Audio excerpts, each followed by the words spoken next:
Good afternoon and welcome to today's Lunch and Learn, Securing Your Home Network. We hope you will find this interesting and useful for everyone. The slides will be available on SharePoint. You will be sent links to these slides as well as the video, which will be posted after it's processed, so a little bit later on today. This will be available to all of the attendees, and then we'll be sharing it countywide probably next month. So for those of you who have attended, you have early access to all this information. So we really appreciate you being here. And thank you for taking your time out during this crazy year we're experiencing. So let's go ahead and just roll right into it. One of the first things I'm going to do here is show you a video that really summarizes very well a lot of the risks to home networks, specifically home wireless routers. It's a very useful video, so here we go. Your router is in your house, so it's yours. You control it, right? Maybe not. There's a war going on over your router with cyber crooks attacking more than ever, and you may be secretly hosting enemies under your roof. The small plastic box in your home may not look or feel like a battleground, but inside, waves of criminal gangs are fighting back and forth to own you. And there's actually a lot of criminals vying for control of your router, and you don't even realize. You don't even know that that war is waging there, right? And you might be sharing ownership of the router with somebody else. Dave Sancho works with Trend Micro, a security company that released a new warning about home routers, saying attackers have ramped up attacks on a massive scale. Researchers say the number of brute force or password guessing attacks jumped from 23 million in September to 194 million in March, almost 8 times as much. This with people working out of office and relying on their own personal routers to keep them safe. We have increased our work from home capabilities, which means that all of our stuff is being transferred through routers, our home routers, not necessarily our beefed up company networks. What can crooks do once they own you? Many things. You could try to sign on to your bank website, for example, but the crooks could divert you to a fake bank page that looks just like yours, stealing your password and your money. They could sell your router on the dark web, like these ads show, to attack other people. They'll use your device and thousands of others to bombard sites with web traffic and shut them down. They did it to Wikipedia last year and to major sites like Twitter, Netflix, Amazon, PayPal, and Reddit in 2016. Your new overlords could also offer up your address. Not your home address, but your IP or Internet Protocol address, your computer's address, so other crooks can commit cyber crimes under your name. They want to use your IP instead of theirs, so that there's no way that whenever there's a crime committed, it can be traced back to them. So it will be traced back to you, the owner of the router. Plus, they could slurp up your work data and passwords. Much easier to hack now that you're on your home router, says Quadwo Burgi with security company Rapid7. They're really not built with the same sort of protections as like your enterprise devices, but now we're using them for enterprise reasons. How do you win back your router? Change the default password that comes on the device so attackers can't just look it up online and own you. Make that password long and keep it in a password safe. Also, update your router. If you update your router, you're pretty safe. The bad thing is that people normally don't update their routers because, it's working, it's in a corner at home, doesn't bother me, it lets me go online, so why bother? At least we should strive to keep them updated as much as we can. We have information on how to update your router on our website. Meanwhile, router makers need to take responsibility as well. Reports show many home routers have security holes that let attackers in. So you might want to choose your next router not on whether it's the cheapest, but on whether it protects you and your home. Archer News Network, making sense of your digital world. Thanks so much to Carrie and the Archer News Network for that great video. So today we're going to focus on home routers that are wireless because most folks, even if they're in a modern home and they have everything wired up, most folks really prefer to be able to move around and sit wherever they want, or even go out on the porch and work. And so wireless connectivity is pretty much the de facto standard in most homes these days. So we're going to talk about that. A wireless router is basically a device that's connected up to your internet service provider, to usually a device called a modem that they provide. And then from there, it gets a connection to the internet, and then it shares that connection out via wireless to all the other devices within your home that you allow access to that device. So the other thing is it does provide a firewall in it that allows you to be able to get out, but the bad guys by default from getting in. So let's talk a little bit about managing these routers and some things that you want to do.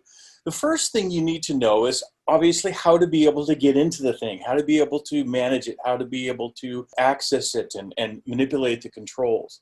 And normally that is done through a web browser on a computer that's sitting in your home or on your network, and you open up a web page, and normally you'll type in one of the two highlighted IP addresses, since those are the standard IP addresses that are used by most routers. However, if someone has gone in and customized your network, there's a chance that it could be something a little different. So one of the things you want to do right away is either, if you haven't tossed it out the window, pick up the manual that came with your router and take a look and see what the default setting is for its IP address. If you don't have that, you can go online and check it out. That having been said, here's a very cool technical trick for being able to tell the address of your router if you can't figure it out. This is a Windows machine. If you click on the Windows button here and you type the word CMD or command, you can also type command in, what you'll see pop up is this thing called a command prompt.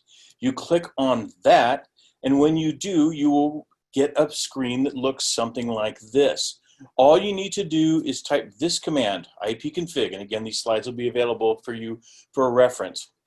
You type the word ipconfig, and this is actually a real quick and dirty way to see your IP address connection information if it's ever needed for technical support. And we do that a lot here in the county oftentimes and ask people to type this very command. But what you're looking for is this, the default gateway. That particular one is the address normally on a home network of your router. And so you can then take that address and put it inside the browser up here, and normally it will bring up a login screen. Here's another example of a login screen for a Netgear. This time it pops up a box that actually asks for authentication, in which case you need to put in the username and password. Now, if you do not know what the default username and password is, or it's been changed and you don't know how to get in, there's a couple things we can do about that. But first of all, one of the things that you want to do is to find out what the default username and password is if you've never gone into the thing, and then you want to go in and change it, because a lot of times these passwords are really easy to guess. And so your security may only be on your router may only be as good as that cheese puff right there. Plus, bad guys can go to this same site that good guys can go to, routerpasswords.com. And all the default passwords for most common routers that are out there on the market are all listed there. So you can get in. This is one way, though, that you can also go and look up that admin password and find out what it is so that you can get in and change it. Now, if you're a Comcast customer, they often have a sticker on top of the router if you're using a Comcast router, and that sticker will actually have the password on it. So the next thing you want to do after you change that password, you want to enable what's called strong security. Now, in the old days, old meaning a few years back, the default was this thing called wired equivalent privacy. And that it was discovered that WEP was truly a mess because it was easily crackable. So most modern routers by default will be set up for Wi-Fi protected access 2 or Wi-Fi protected access 3, also known as WPA2 or WPA3. What you want to do is go in and verify that that's set up. You can also actually see that on your phone if you look at the connection properties to your home router. If you can't get WPA2 or 3 for encryption on your router, then try updating your router. And if that does not work, then you really do need to buy a more secure router, if it may be just too old for modern security. But again, avoid wet because it is easily crackable. So here's an example of a setting within a router on the web page where you can choose either 64 or 128-bit WEP or WPA, WPA2, which is the one that you want to choose. As we've talked about during security awareness training, you really want to use long passphrases. You want to use something that's not easily guessable. We like to use something that's a little odd and strange. And of course, for a home network, believe it or not, if you need to write it down and stick it on your refrigerator, it's not the end of the world, because it's better than it being guessable from your neighbor next door, unless of course your neighbor has a high-powered telescope and looks inside and can see your refrigerator. Outside of that, the most important thing is to have a good passphrase. There's a great site that we recommend to folks all the time. It's called useapassphrase.com. And this particular site is cool because it will provide you passphrases. In this case, we have it set for 4-word passphrases with spaces, which is great. There's no capital letters or anything. And anytime you can click generate a new passphrase. It does all this within your browser so that as it creates these passphrases, you can use them. It's not storing them. They don't store or transmit these. It's actually happening locally. So great place to create a good passphrase. Create that passphrase not only for the administration, but also for the passphrase that is necessary to connect your device. Because most of the time we only connect it once. You set that passphrase and you're done. We'll address ways around that in just a second for your guests. Oh, and here we are. We're already there. So what do you do with regards to your guests, your friends coming over? Well, we really highly recommend that you create a guest network. Now, a guest network kind of looks like this. Most modern routers have the capability of creating a guest network in your home. You have your normal network, which is your private network for all of your personal stuff and all the things that you do in your home. And then you set up a guest Wi-Fi, which allows people when they come over to be able to use Wi-Fi if necessary. Of course, it's probably been a while since you've had people over at your house, but that's kind of the way things are these days. But when you can, next time you have a party, you'll be able to have a special network that you can put people on. They will not have access to your network with all your stuff. They will just be able to cruise the internet as if they were on a completely separate router. Plus, if you have something that really does need to phone home one of your Internet of Things devices, say a smart TV, and you don't need to control it from here, you can put it on the guest Wi-Fi. And then if for some reason something bad happens to it, it too cannot get into your network, which is where your private security lies. So here's an example of a guest network on a particular router. This particular one is an Asus. Here's another one on a D-Link router. You can see that it says enable guest zone here. And then this is a Linksys router, allow guest access. Now, what's wrong with this picture? In this one, they say that this is the guest network password. Well, the problem is that's pretty simple and maybe guessable so that somebody could use your bandwidth and do things with your router anyways, even though they might not be able to see your private internal network. So what we recommend, and this is really cool, is this particular tool. It's from qifi.org. And basically, you have to go into your router and get this information, although you can copy and paste it. This particular tool is similar to the password generation tool in the sense that it runs in your browser. It doesn't send any data anywhere. As a matter of fact, you can run this tool and have your computer completely offline once the web page loads. And what you do is you put the name of your network, which is what we call the SSID, the encryption, which is normally WPA2, and then the encryption key, which is something you can get out of the router, and you can find that information by looking up how to find the encryption key within your router's handbook. You do this for your guest network, okay? You find out what the SSID is, which obviously you might just call it, my guest network, who knows? And then that encryption key, and when you click generate, it creates this nice little code here. It's this barcode, this QR code. You can print this QR code out now, and you can stick it on your refrigerator, you can stick it on the inside of your front door, and all your friends need to do when they come over to get access to the guest network is scan that code with their phones, and they're connected, they're in. So it's a really, really, really cool way to be able to share without having to tell people, you know, what the password is. As a matter of fact, you can change the password pretty regularly if you want to, and all they need to do is scan when they come in the house. So pretty neat stuff. Okay, the next thing you really need to do, and this was mentioned in the video, is to update your router.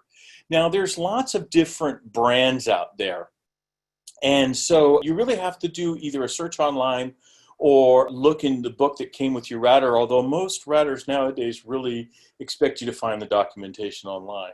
But you want to follow this instructions step by step. So for example, an ASUS router says you log into the router's webpage, you click on Update Now, and then click Firmware Upgrade. In another example, the Netgear instructions are there a little bit more steps involved. So you select Advanced and go in, and ultimately what you're doing is you're updating the firmware.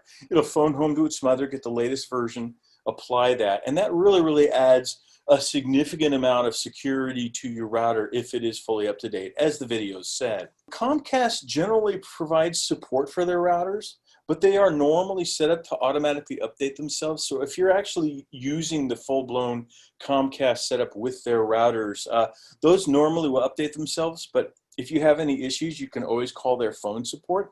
Some people have Comcast without those routers, and they buy some of the newer technology stuff. And we're going to show you some of the cool things about some of the newer technology that's out there in just a minute.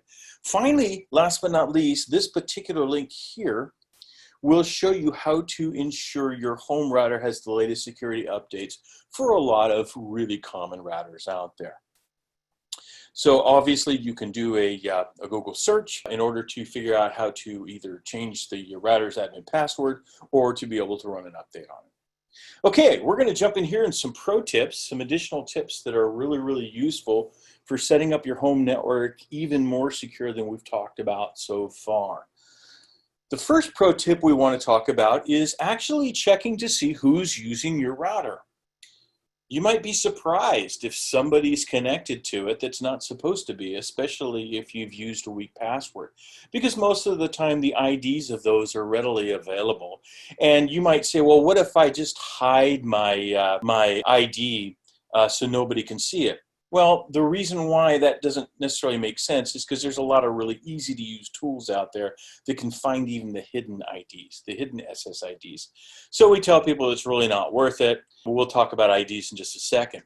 So really what you want to do is take an inventory and make sure that only what's connected, only the things that are connected are what are supposed to be connected. So you can see how it is connected by this How to Geek particular link here, and also on the manufacturer's website. Here's a real good example on an Xfinity router showing a bunch of different devices that are connected. Tip number 2, consider a name change. With regard to Wi-Fi, like I mentioned about the SSID, you can still find it even if it's hidden. So if you choose to hide it, that's up to you, but bottom line is it sometimes makes your life a little harder because you have to manually type it in if you get a new address. But what you want to do is make sure that that name doesn't necessarily reflect the manufacturer of your particular router. So it is smart to change it. There are a lot of creative things that you can do with it, but making it a little more stealthy that makes it harder to also guess which Wi-Fi is yours in case somebody wants to play around with you. So a lot of people do a lot of fun things, and you can see all this kind of stuff online, but basically making it so that it's something that you're aware of and you know, but it also hides what the router's manufacturer is always usually a good idea. Pro tip number 3 is to turn off things that you don't use. And there are a lot of features that have been built into routers in recent years that either are buggy or it can decrease the security of your home network. So we recommend turning these things off. One of them is called Universal Plug and Play. It can be convenient and allow you to easily connect new devices to your network. Basically, it allows a new device to be able to connect up and be able to do what it needs to do to be able to talk out on the internet, including modify the firewall. But the problem is an attacker can also check to see if you have that enabled.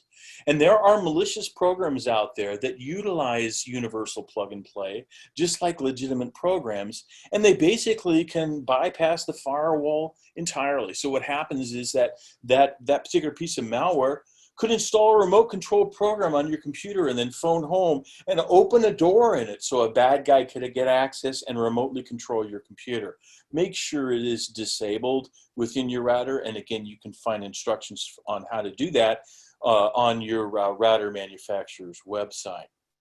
The next thing we recommend doing is turning off what's called Wi-Fi protected setup. And this really is designed to connect devices without using the password. It uses a special number that's printed on the router. The problem with that is if that is enabled, there are tools out there that are easily available that allows people to scan these things. And if it sees if it sees a particular router that it wants to get into, it can brute force that number that's printed on the router, and usually within minutes to hours actually gain full control of your router. So again, it's not a recommended thing to use, and so Wi-Fi protected setup is something that you want to consider disabling on your home router. Finally, and this is really important, it's normally a router is set up so that you can manage it from the safe side, which is your home, not the unsafe side, which is the internet. But there is this capability built in to allow remote access to the router from anywhere in the world so that you can manage it.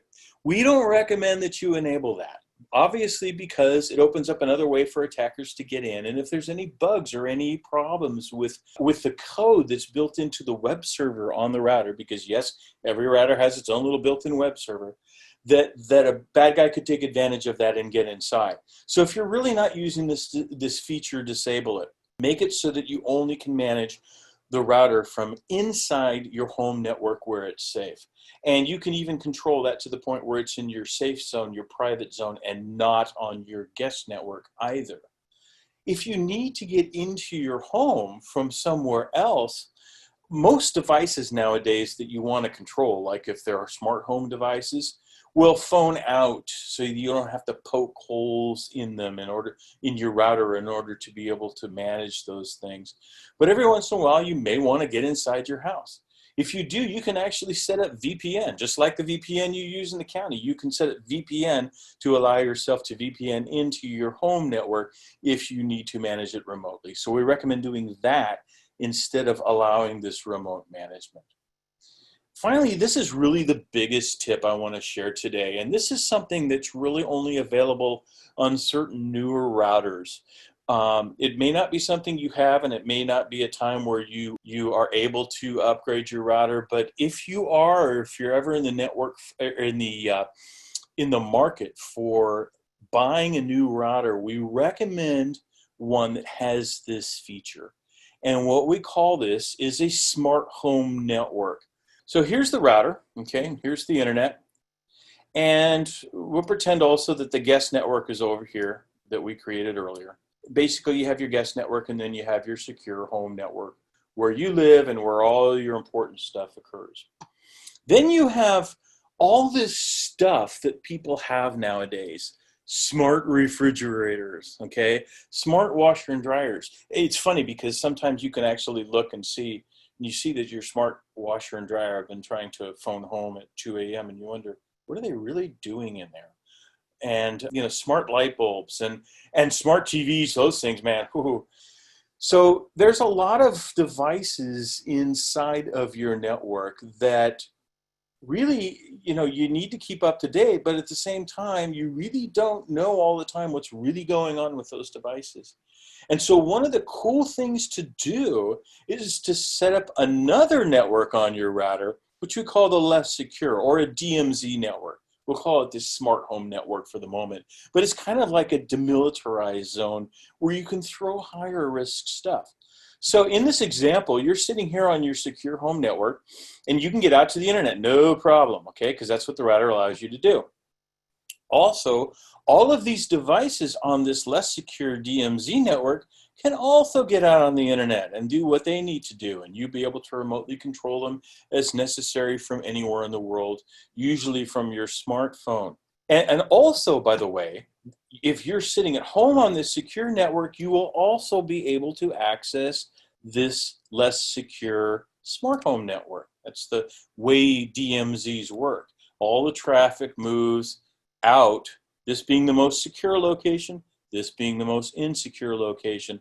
All the traffic moves out from here, either straight out or out like that. However, if something bad were to happen to one of these devices and they were to get compromised and they tried to connect back to your secure home network, it would fail because it does not allow traffic to move this direction, only this direction. So you can still control all these devices from your secure home network, but at the same time, if something bad were to happen, your secure home network is protected. So it gives you another layer of security. That's why we call it a DMZ, a little space between you and the evil internet, where you can throw stuff that maybe you don't have your banking information or your crown jewels on, that may sit in here, but you can throw it on here so it's available to you, and at the same time it's on a separate network. Obviously, if you don't have this capability, you can throw these things in your guest network, but be aware that you may have a hard time managing them from your secure home network because they are two different networks. So again, this is an option. Consider it for the future. For creating a secure home network, having this smart home zone is really, really, really useful, or this DMZ, in terms of creating a really solid network so you can throw all this stuff on there and really not have to worry about it as much. If you don't have this capability, be sure that you are properly configuring your Internet of Things devices, because they are full-blown computers that sit on your home network, and they can be vulnerable, and a lot of weird things can happen to them. So you want to make sure they're set up to automatically update and keep an eye out on them. And that is the end of the presentation as I have prepared it at this time. So I'm going to go ahead and stop and open it up to Brian if there are any questions. Yeah, so we have had a few that I've been answering, and I'd like to bounce a couple of them off you to get your take on them as well. One person asked about using boosters such as Eero and whether or not that makes a difference in security. I did mention that that will expand the range of your Wi-Fi. So those things like ensuring that you've got a secure encryption protocol like WPA2 and a secure password, those are going to be even more important if you're now broadcasting Wi-Fi from multiple points. But do you have anything else you'd like to add on that? No, I think that's really wise advice, Brian. Anytime you are expanding the range of your home network, it obviously makes it easier for people in your neighborhood to get access to it as well. So you do want to make sure it's properly locked down using those same techniques we talked about, as well as the same advice you gave. So yeah, so great stuff. Thanks. Another question was regarding using MAC filtering on the router and whether we'd suggest that. I did mention that that can be labor intensive, so that can vary from person to person whether or not that's in your particular case worth the kind of effort of managing. So I said it is an added layer of security, but it may not be a one-size-fits-all solution. Yeah, a lot of it depends upon your risk profile. In most people's cases, I wouldn't go that far or worry about it. As a matter of fact, that's a technology that we did use for a long time in the county in certain networks, but we moved more to user-based authentication. So where it just requires you to log in with a user ID. That's the preferred, the more future way of doing it. So this one is, I think, specifically for you. Somebody was asking about if you're using satellite internet for home use, like if you live out in Prunedale or one of the other areas in our location that don't have some of the same options. Is there any specific tips for a satellite environment that you'd recommend? Yes, good old metered networks. I live out in rural San Juan Bautista, and I have one myself. And not really, because most of them come with a modem that, again, you would attach your own router to anyway. So once you get on the other side of the router, it's really your ISP's world.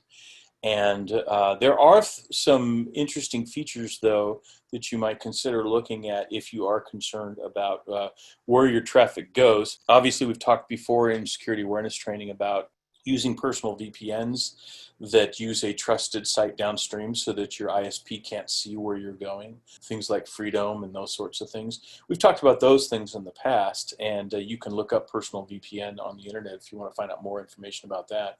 Plus, some of the more modern routers also have things like family filtering and those sorts of things. And if you have any questions about that, you might want to shoot Bob Vanderslice an email because he's the expert in that space.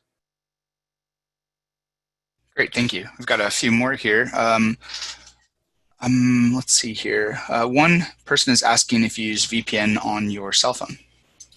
I do, depending upon where I'm at. So if you're traveling, so you're in an airport, if you're just using LTE, you should be fine. But every once in a while, for the sake of bandwidth, especially if you need to join in on a Zoom meeting, you may need to use an unknown wireless, and this is especially true in hotels and that sort of a thing. And so having that, for example, I use Freedom, which basically is a VPN that allows you to, for a single year subscription, which runs me about like, I don't know, $50, it allows me to put it on 5 different devices. So I have it on my phone as well as my iPad as well as my Mac. And so it's available anywhere. But anytime you're on a strange or unknown network, it's definitely highly recommended. Most of the sites that you use on a day-to-day basis, however, have what are called PIN certificates. So if you're using Microsoft Office, for example, it's kind of hard to intercept the traffic effectively on those sorts of things. But if you just want to completely eliminate the risk, it's really using a personal VPN makes a lot of sense, so that the person who is in control, excuse me, speaking of modems, the person who is in control, or the entity that is in control of the wireless access point that you are connecting to, can't see your traffic. Thank you. We actually did get a little bit of feedback from Bob Vanderslice on the, I forget what the specifics of that brand was for that mesh, the Eero. So Bob did weigh in. He's familiar with the product. He said it's a very secure mesh system and it's HomeKit security compatible. So thank you, Bob, for the assist there. We have another question, whether or not you have a recommendation for a smart home network router. I don't have one personally. I really haven't done a lot of research into that space, but again, that would be another good thing. Look up Bob Vanderslice in the address book and shoot him an email if you would like a recommendation. I'm sure he can recommend one. But I know there's a lot of great sites out there that talk about what some of the features are and that sort of a thing. But I have not done enough research into that space to be able to say, yeah, this is a good one, so, or this is the one, shall we say. Most of them are pretty solid, though. Thank you. We've got somebody asking, how vulnerable are our cell phones to these loopholes in the home network? I think some of that can be answered by what you're saying with regards to the VPN, but do you have any other thoughts on that? Yeah, I think the most important thing with cell phones is to be very careful what you put on them. And we'll talk about this a little more when we do a webinar about securing your home computers, which will include these devices, these portable devices, is to be careful what you put on it, because especially Android phones, you know, there people have been known to throw backdoors on these things. And of course, it's very hard for both Apple and Google to catch every little thing. So you want to be real careful that whatever you put on there is something that is well known, and also that you only get stuff from either Google Play or the Apple Store. Apple forces you to do that, but on Android it's not necessarily the case. So you want to be careful that what you put on there is reputable, and if you do that, that's a really, really, really good start. Thank you. The questions are rolling in. We've got some really good ones today. Cool. Somebody's asking if you'd recommend using a 2.4 gigahertz wireless versus 5, and if you could elaborate a little bit on the difference between the two. I don't have the answer to that question. Let me see.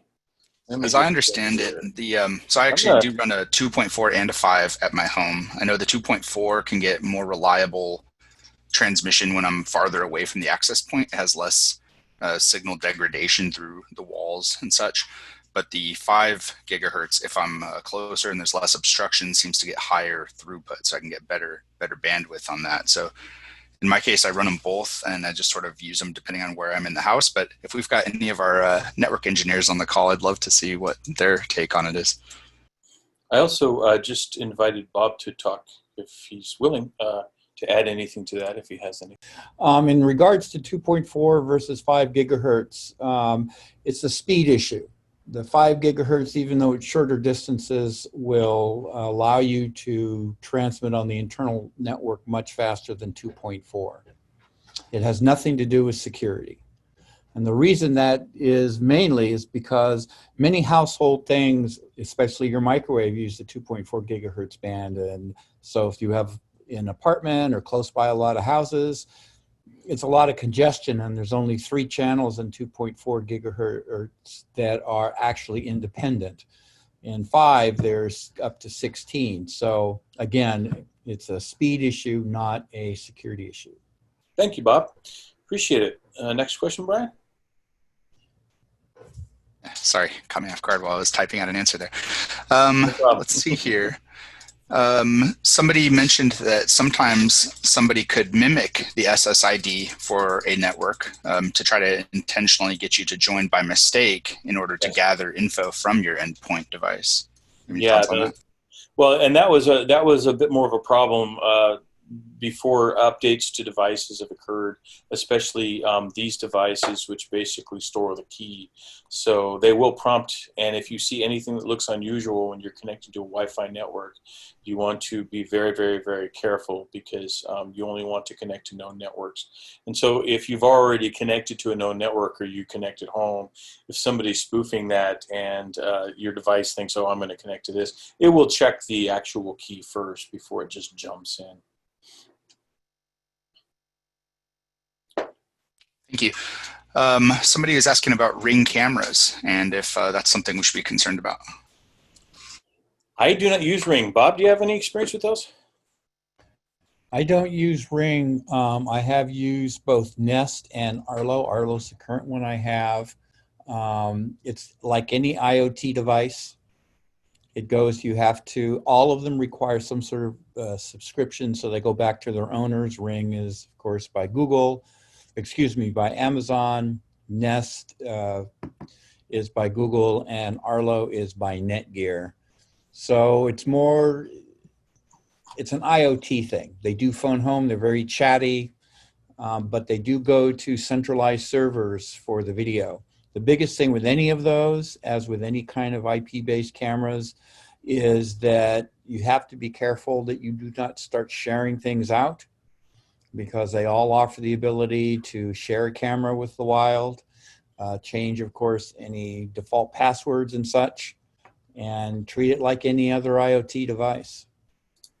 Yeah, I think something else to consider. I use a Nest camera, and I remember a couple last year, I believe, when they were making the news because, quote unquote, hackers were out there breaking into people's security cameras.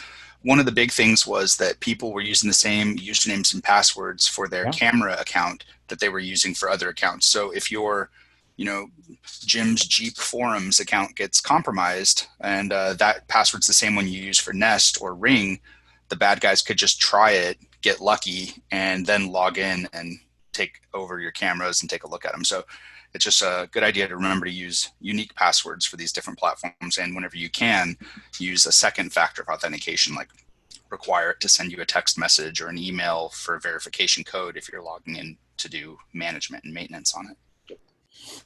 Excellent. And then there's one question I can't quite understand. Someone's asking what's the difference in wireless network password versus the security options password on the wireless setup of a router.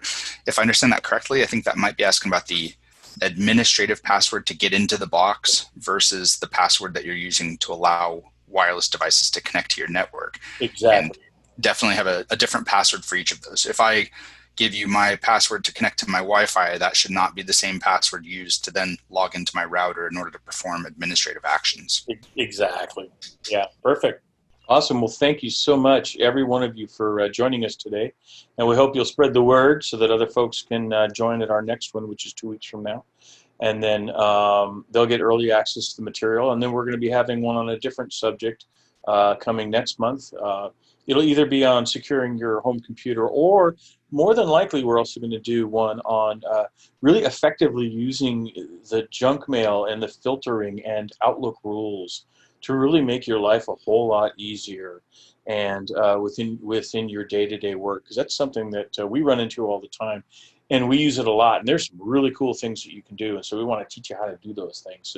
So basically, your inbox doesn't always look like this heaping pile. So look forward to those. We'll also have a few other topics as we go into the fall. So once again, thank you so much to everyone for being here. We appreciate your participation, and we look forward to seeing you soon. Take care.